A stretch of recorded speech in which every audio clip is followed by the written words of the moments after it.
This conference will now be recorded. Perfecto. Bueno, muy buenos días a todos los presentes. La idea del día de hoy es hablar un poco sobre y sobre Git. La Java Practice era solo publicidad, porque yo hago parte de la Java Practice, entonces sería bueno que mucha gente se uniera y viniera con ideas, entre otras cosas.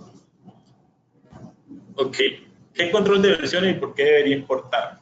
Más que lo que dice ahí, enfoquémonos en qué no es control de versión. Se tiene o se presume que control de versiones es compartir archivos en la web, pero eso es falso. Para compartir archivos yo solamente un FTP o un Dropbox o lo que sea, yo puedo compartir los archivos. Se presume que control de versiones siempre va relacionado a trabajo colaborativo, lo cual también es falso. Yo puedo hacer mi propio control de versiones en local. O, por ejemplo, de compartir información en tiempo real, yo puedo utilizar cualquier tipo de herramienta diferente a un sistema de control de versiones para hacer eso. Entonces, teniendo en cuenta esa premisa, ¿qué es control de versiones? Pues aquí vamos a utilizar una palabra clave que vamos a utilizar a lo largo de la sesión y es historia. ¿Historia en qué sentido? Control de versiones es yo saber qué cambios se hicieron, cuándo se hicieron, quién los hizo, qué cambios fueron los que se hicieron, etc. Todo ese conjunto de operaciones que van relacionadas a los cambios es historia. Y mantener esa información es lo que a mí me interesa. ¿Por qué? Porque en el futuro de pronto yo quisiera hacer auditoría de los cambios que se hicieron, o yo quisiera revertir un cambio, o quisiera volver a un estado anterior. Eso para mí es control de versión. Entonces hablemos un poco de tipos de control de versiones. Yo creo que alguna vez a todos les ha pasado esto.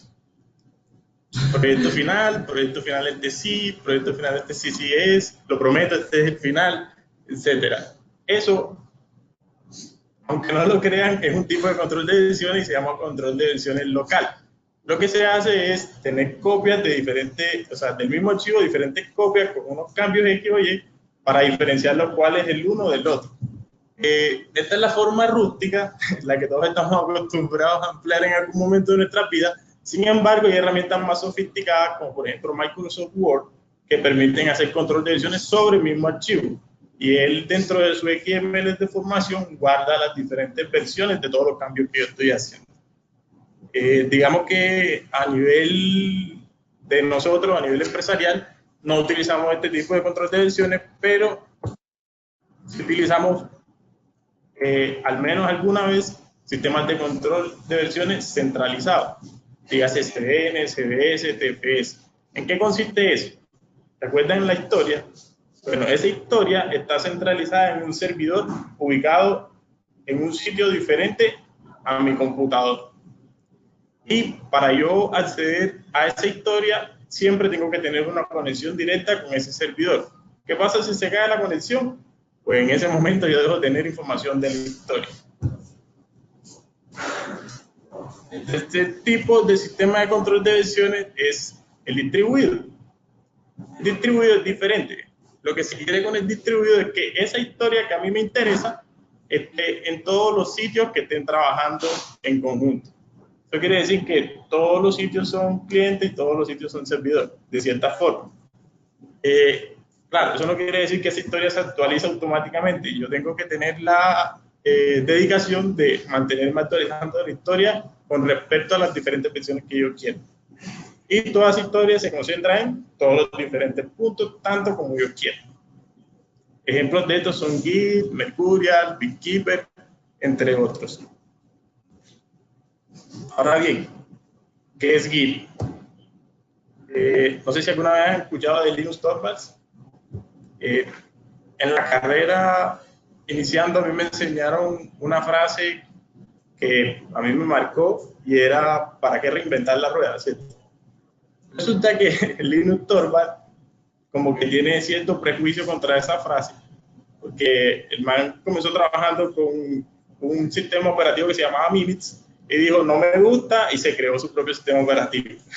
O sea, él no comió de cuenta y que no, ¿para qué reinventar la rueda? Sino que reinventó la rueda y se creó Linux. El core de Linux, gracias a él.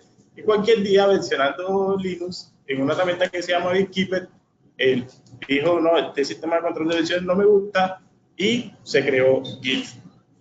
salvan es un log y va en contra de esa premisa. Como lo saben, Git es un sistema de control de versiones distribuido. Una de sus características es que es muy rápido por la forma en que fue pensado. Git fue pensado más que todo para desarrollo no lineal, lo cual significa que es para trabajar con múltiples ramas, a diferencia de los sistemas de control de versiones centralizados como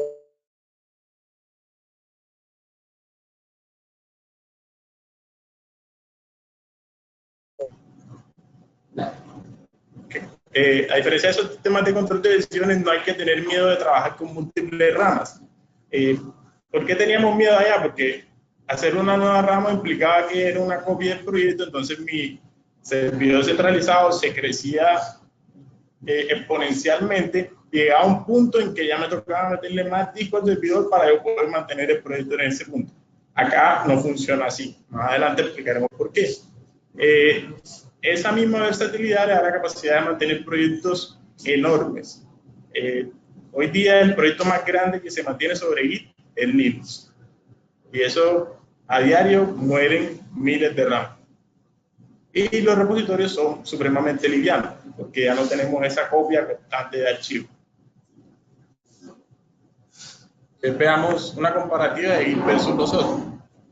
Lo que les comentaba. Los otros lo que hacían cada vez que pasábamos de una versión a otra era una copia exacta de ese archivo, aunque no hubiesen habido cambios sobre ese archivo. Y si habían cambios, entonces era la copia más los cambios.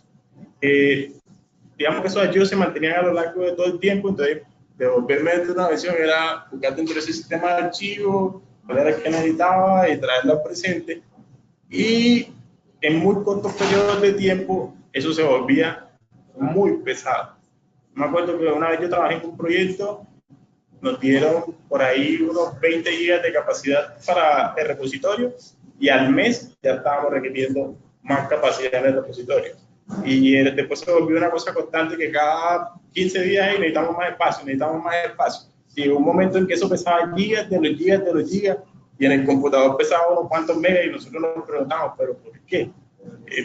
Tiempo después fue que aprendí por qué, ¿no? En ese momento no tenía ni idea, solamente utilizaba el sistema por utilizarlo. Ahora bien, ¿cómo funciona Git? Git no copia los archivos. Git lo que hace es, esos archivos les aplica un SHA-1 para saber si fueron modificados o no y guarda una copia de ese archivo. Entonces, todo lo demás que es copia, por ejemplo, si yo creo otra rama, él lo que hace es una referencia a ese archivo original por el código SHA que generé antes. Entonces, yo tengo mi directorio de código SHA y cuando voy a la siguiente versión, él lo que hace es cargar todos esas copias que fueron guardadas anteriormente y me carga mi nueva rama. Eso hace que los repositorios sean muy livianos. O sea, se pueden dar cuenta ustedes trabajando en un proyecto Git que en su máquina pesa, qué sé yo, 5 megas y en el servidor pesa los mismos 5 megas. O de pronto 6 porque alguien está trabajando adicionalmente o porque yo no tengo todas las ramas en local. Si el archivo no ha sido modificado, ese archivo no se copia, solamente se referencia. Y hay una característica adicional que no tienen los otros y son las operaciones locales. Ya ahorita más adelante hablaremos de esas operaciones locales. Y no supe qué nombre darle en esta diapositiva. La llamé la regla de 3 porque son 3 puntos y cada uno de esos 3 puntos tiene 3 puntos adicionales, pero no supe qué nombre darle. Si se le ocurre uno, me lo dan. Entonces, hay que tener en cuenta 3 cosas. El Git maneja 3 tipos de directorios: directorio de trabajo, staging area y directorio Git. Ahorita más adelante veremos de qué se trata eso. Maneja 3 estados: confirmado, modificado y preparado. Y el flujo de trabajo siempre es modifico, preparo y confirmo. Siempre hay que tener en cuenta eso para trabajar en un directorio Git.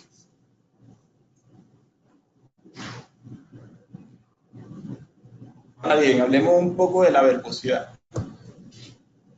Git se considera uno de los sistemas de control de versiones más verbosos de hoy día. Creo que hay por ahí más o menos 37 diferentes verbos. Llámese verbos, todo lo relacionado con commit, con merge, etc. A continuación vamos a hacer un pequeño flujo de cómo sería un trabajo con Git dependiendo de cada uno de esos verbos.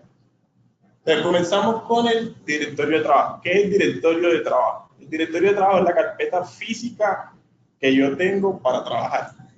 Yo siempre que voy a iniciar un proyecto Git, yo creo una carpeta, le pongo un nombre del proyecto y listo. Yo digo, aquí voy a trabajar mi proyecto Git. ¿Qué es lo primero que uno hace? Inicializa un proyecto Git.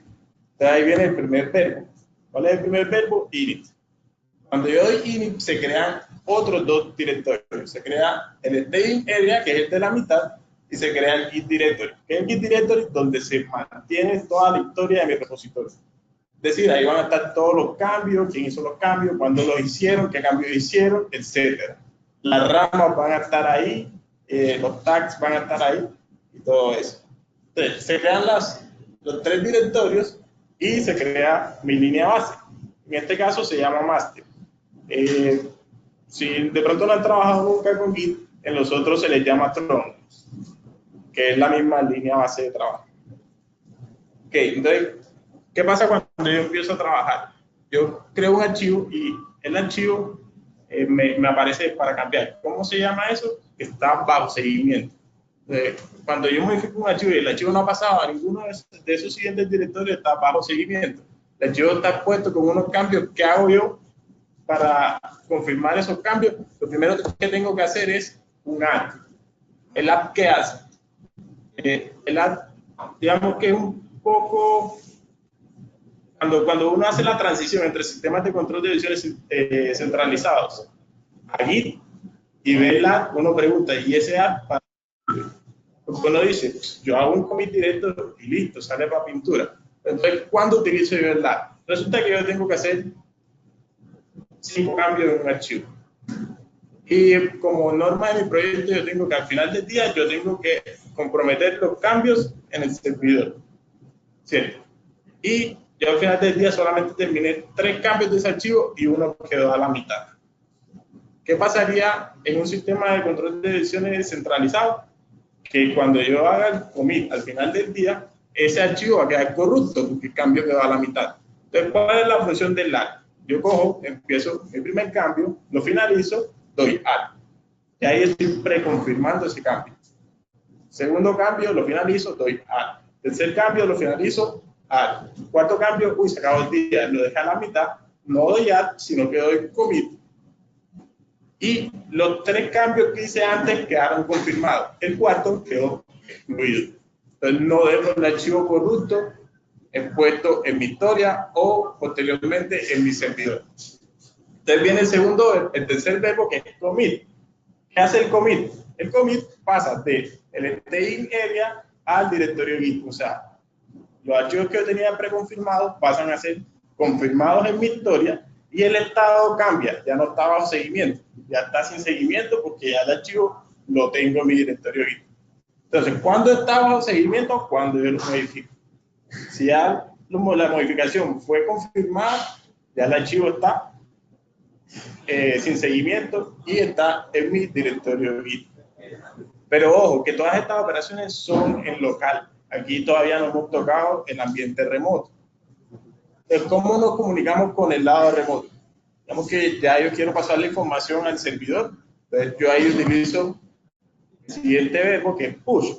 Push toma lo que yo confirmé al directorio Git y lo pasa al servidor remoto.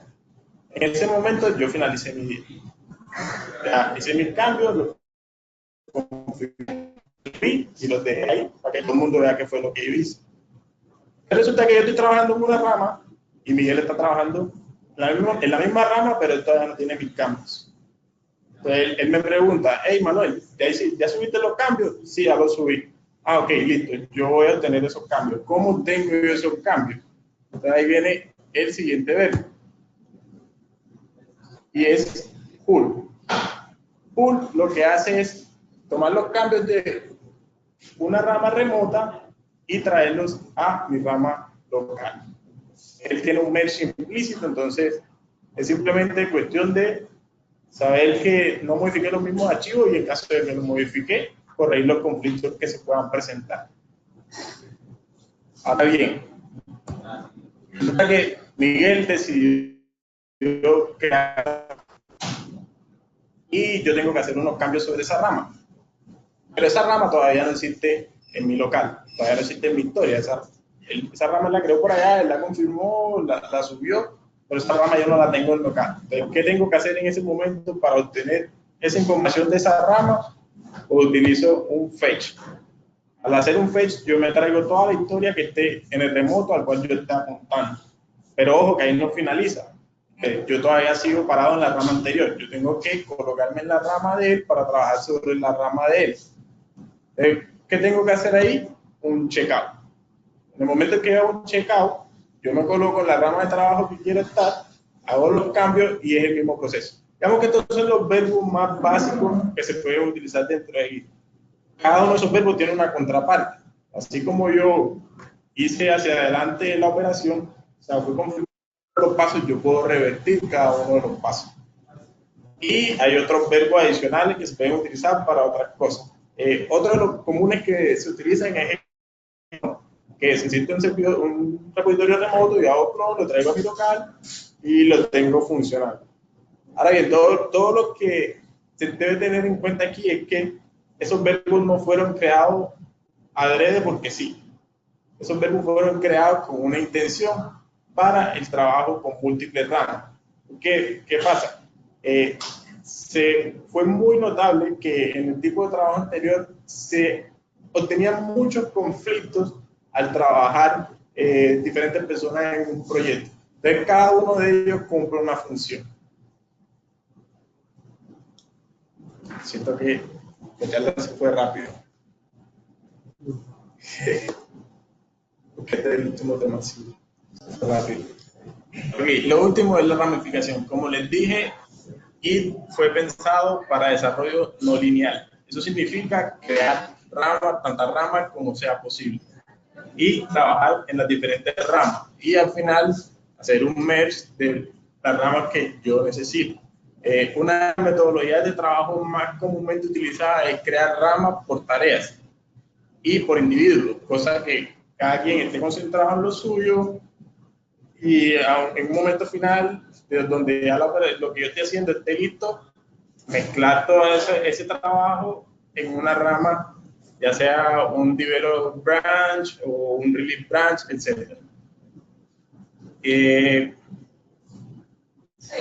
Como les decía antes, acá no se copia código fuente, solamente se hace referencia a los diferentes archivos que antes se crearon y está diseñado y pensado para mezclar esas múltiples ramas. O sea, pueden trabajar con ramas con confianza. Y eso es todo. Lo cual me parece extraño, porque yo puse muchas diapositivas. El momento para... Yo tengo una pregunta. Adelante. ¿Puedes devolverte un momentico a la diapositiva donde estabas explicando los verbos, por favor? ¿Cuál verbo específicamente? No, es una pregunta general. Bueno, yo he trabajado con Git, pero no es que me considere como experto en Git. Entonces tengo una pregunta de algo que me pasa regularmente. Por ejemplo, yo puede que esté trabajando en una rama pero no he terminado de trabajar, ¿ya? No he terminado. Pero resulta que me piden un favor de alguien me pide un favor que está trabajando en otro branch, en otra rama. Si yo hago commit de la rama en la que estoy trabajando y luego checkout de la rama en la que voy a trabajar porque me pidieron un favor, esos cambios a los que yo no le he hecho pull, ¿se pierden luego que llego checkout de la otra rama? ¿O luego que yo termine de trabajar esa rama en la que me pidieron el favor y haga commit y pull, o push, perdón, commit y push, puedo hacer checkout de la rama anterior y mis cambios van a seguir ahí, o eso ya se pierde? Ok, lo primero es que tú no tienes necesidad de hacer push. Solamente con hacer commit ya tú conservas tus cambios. El problema está cuando no haces commit. Si tú no haces commit, no te deja siquiera cambiar a la otra rama. Y lo más probable es que te presente un error y tengas problemas con eso. Entonces, después de que tú hagas commit, ya tú puedes cambiar de rama, hacer los cambios en la otra rama, lo que quieras hacer, y devolverte a tu rama anterior, y los cambios van a estar ahí esperando. El push es para llevarlo a remoto, pero recuerda que eso acá no interesa. Lo que interesa es mantener la historia y tú puedes mantener la historia en cualquiera de las versiones que se estén trabajando para el proyecto. Yo tengo una ¿Aló? ¿Me escuchan? Sí. Yo tengo una recomendación para esos casos. Esos casos son muy comunes, pero en vez de usar commit, es mejor usar un git stash. Porque ¿qué pasa? El commit te va a guardar los cambios en la rama.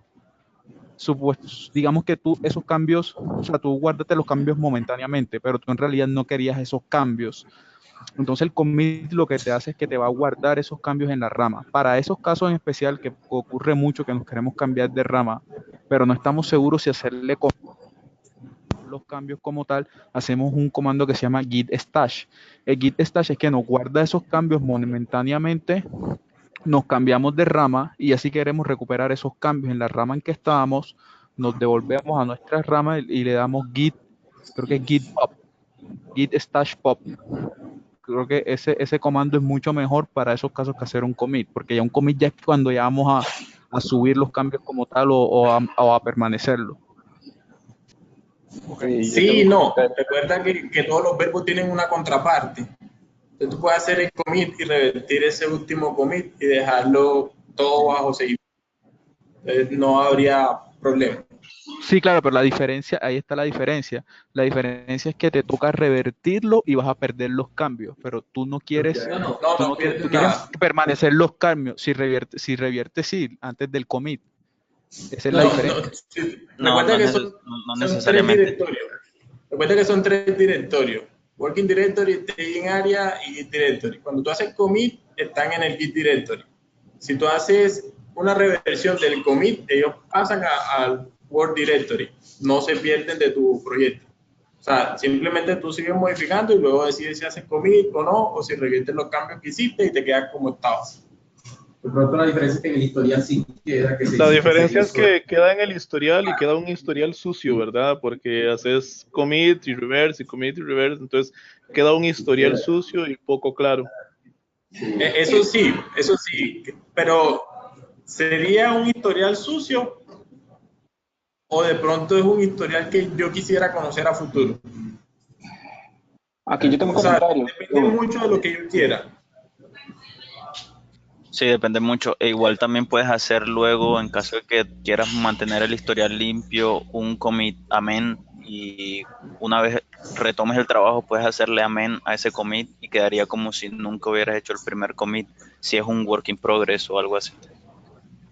Correcto. Aquí yo creo que lo más fácil es hacer commits, porque, bueno, al menos así trabajo yo. Yo hago commit de casi todo. Y después al final, para dejar un historial como yo lo quiero, nada más hago un git rebase y lo dejo como a mí me gusta. Entonces no hay tanto miedo de estar haciendo commit. Para mí, digamos, yo git lo veo como haciendo la referencia como cuando uno está tomando un video así por todo lado de un viaje y después ya cuando ya quiere presentar algo bonito, nada más lo edita. Entonces, para mí eso es el git rebase. Uno llega, edita ya el historial como uno lo quiere tener y listo. Yo creo que para el caso que mencioné, que de la persona que hizo la pregunta, es mejor el stash, porque es un cambio temporal, uno lo guarda mientras está trabajando a mitad del desarrollo y uno puede guardar ahí momentáneamente y pasar a lo que surgió y después volver fácilmente y git pop y seguir trabajando donde estaba sin tener que hacer commits ni nada, que también tiene sus riesgos, pues, porque uno puede hacer un push o cualquier cosa. Hay que tener en cuenta también que es un poco de adaptación a la herramienta que se esté utilizando. Porque, por ejemplo, yo no soy amante de trabajar aquí por consola. A mí me gusta tener herramientas para trabajar aquí, como hay gente que es amante de trabajar aquí por consola. Entonces, si mi herramienta de consola, de visual, no me da la facilidad de trabajar con todos los verbos como lo puedo hacer por consola, pues yo me puedo adaptar a lo que me ofrece la herramienta. Hay muchas herramientas que no ofrecen el Git Touch, así como otras sí. Entonces también es una cuestión. Como por ejemplo hay herramientas que no hacen siquiera LAT. sino que hacen un add commit directamente. Entonces uno no ve dentro de esa herramienta. Entonces también es un poco de adaptación. Pero sí, todas las opciones son válidas. Después de todo, estamos trabajando todavía en el ambiente local. El detalle viene cuando empezamos a trabajar en combinación con otra rama. Ahí sí es cuando se empieza a tener cuidado. Bueno, yo quería como contar igual, pues... ¿No se escucha bien? Si quieres, contar.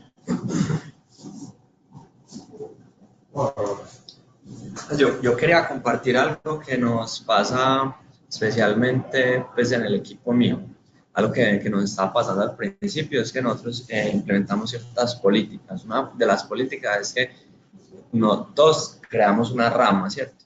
Y cuando hacemos un commit y hacemos el push pues, ya al servidor, esa rama, la política es borrarla. ¿Por qué? Y siempre volver a master es muy importante porque hay gente que hace el push y crea otra rama con base de la rama que tenían previamente.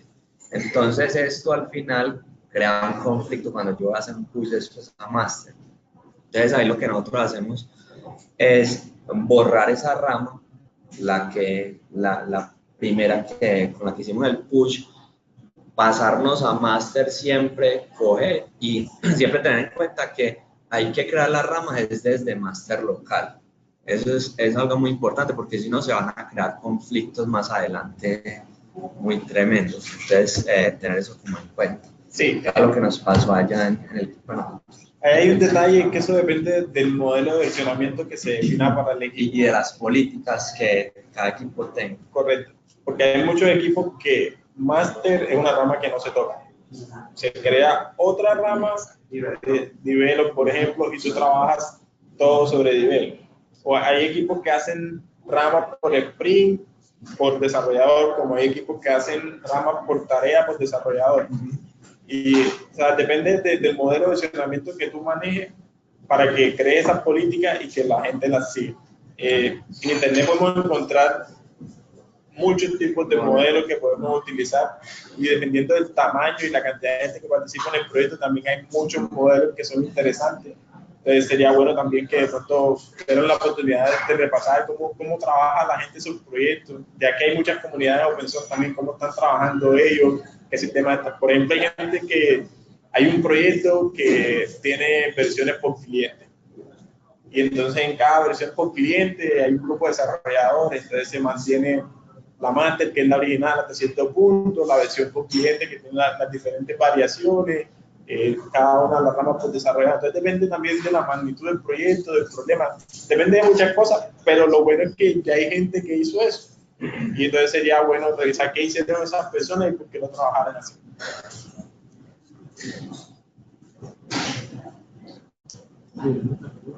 No sé si tienen alguna otra pregunta. Una pregunta.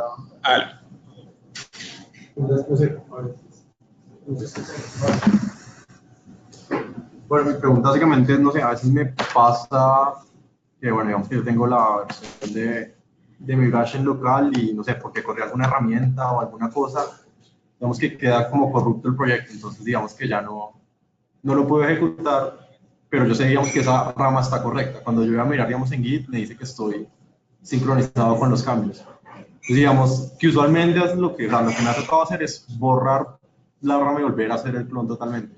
No sé si hay una forma de obligarlo, que como que me vuelva a sincronizar todo sin necesidad de borrar. Pero no te entendí, ¿puedes repetir? O sea, a veces me pasa, digamos, tengo la rama, digamos que a veces corro algunos procesos, no sé, digamos, tenemos un script para hacer el build y continuous integration localmente. A veces cuando el script falla, queda como corrupto el proyecto. Okay. Y yo miro en Git y me dice que todo está al día. Digamos que en esos casos me toca borrar todo el proyecto y volverlo a obtener nuevamente con el clon. No sé si hay como una opción. O seguramente en ese caso, o sea, la rama sí está al día, pero tú eres el que tienes cambio en el local. Porque dentro del build se crearon archivos que fueron diferentes a lo que se esperaba del proyecto, o se corrompió un archivo X, y en tu local pues se quedó esa rama. Tú lo que tienes que asegurarte es el estado de tu rama local, verificar si hay cambios y en caso de que haya cambios, revertir, regresarlo al estado que estaban antes del build. O sea, digamos que si en este caso saqué exactamente igual, o sea, digamos que no sale cambios y no sale que estoy por debajo de la versión.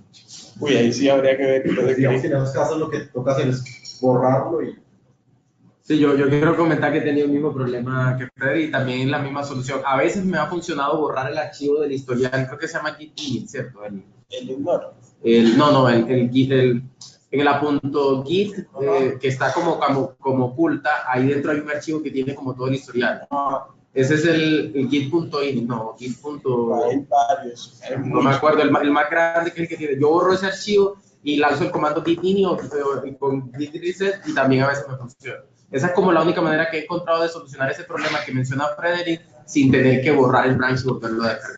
Puede que con Git, o sea, como tú mencionaste, todo es súper rápido, así que no es que uno realmente invierta tanto tiempo en eso. De hecho, hay como aporte, quería decir que cuando hablamos de los remotos, o sea, aquí también tiene una cosa muy bacana y es que él realmente nunca se vincula una rama local con el remoto como pasan con otros repositorios como Subversion. O sea, yo puedo hacer push o puedo cambiar a dónde quiero hacer el push en la rama remota, puedo cambiar el servidor y la rama a la que voy a subir y eso es súper chévere porque nunca hay como una relación ahí directa, puedo hacer cambios ahí.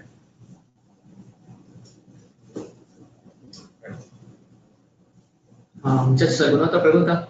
No, nos perdieron. El micrófono se conectó. No. ¿No? Ah, ok. Lo que estaba leyendo y que lo perdimos. No, pero hace rato. ¿Alguna pregunta? No, listo, entonces yo creo que estamos bien.